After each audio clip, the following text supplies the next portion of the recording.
श्री झूलेलाल। सिंधी समाचार राजस्थान यूट्यूब ते असांजे भाउ रमेश भगत ऐं मां मिली करे जेके शॉर्ट मूवी ठाहियूं आहिनि तव्हां हुन में तमामु वधीक सराहियो आहे ऐं प्रेम ॾिनो आहे त इहे Dada Saheb international film festival 2024 में शामिल थी वई आहे।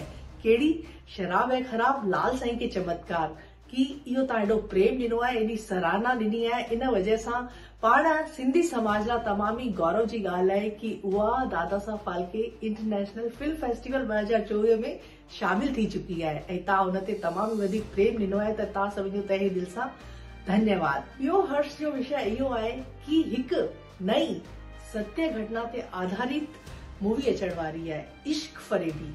उहा भी तमामु ई सुहिणी सुठी सची घटना ते आधारित आहे। जीअं कि पंहिंजूं जेके न्याणियूं आहिनि पाण उन्हनि खे कई बार सम्झाईंदा आहियूं कि हीअं न करो, ॿिए धर्म में न वञो, उन सां पंहिंजे पूरे परिवार खे ऐं पूरे समाज खे केतिरी हानि भुगतनी पवंदी आहे।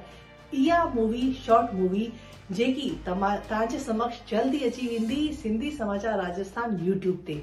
इन में जेके कलाकार आहिनि तमामु ई सुठा सुहिणा कलाकार आहिनि जेके पंहिंजी एतिरी सुठी न सुहिणी कलाकारी इन में निभाए रहिया आहिनि त तव्हां सभिनि खे इन्हनि जो बि प्रोत्साहन वधाइणो आहे कि ज़िंदगी में इहे बि ईअं ई सुठी कलाकारी कंदा रहनि ऐं पंहिंजे सिंधी समाज जो नालो रोशन कंदा रहनि। ऐं ॿियो हिन में जेके कैमरामैन आहिनि, जेकी एडिटिंग आहे उहा बि नंबर 1 जी आहे त इहा बि तमामु ई जल्द दादा साहब फाल्के में मोकिली वञबी ऐं तव्हांजे समक्ष ॿियो जल्द ई हिकु तमामु ई आधुनिक इंस्ट्रूमेंट सां हिकु सॉन्ग अची वेंदो, उहो बि उनजी तयारी हले पई त उहो बि तव्हांजे समक्ष जल्द अची वेंदो। पर हींअर पंहिंजे समक्ष इश्क फरेबी तमामु जल्द अची रहंदी त तव्हां ईअं ई इनखे प्रेम ॾींदा रहंदा। जय श्री झूलेलाल।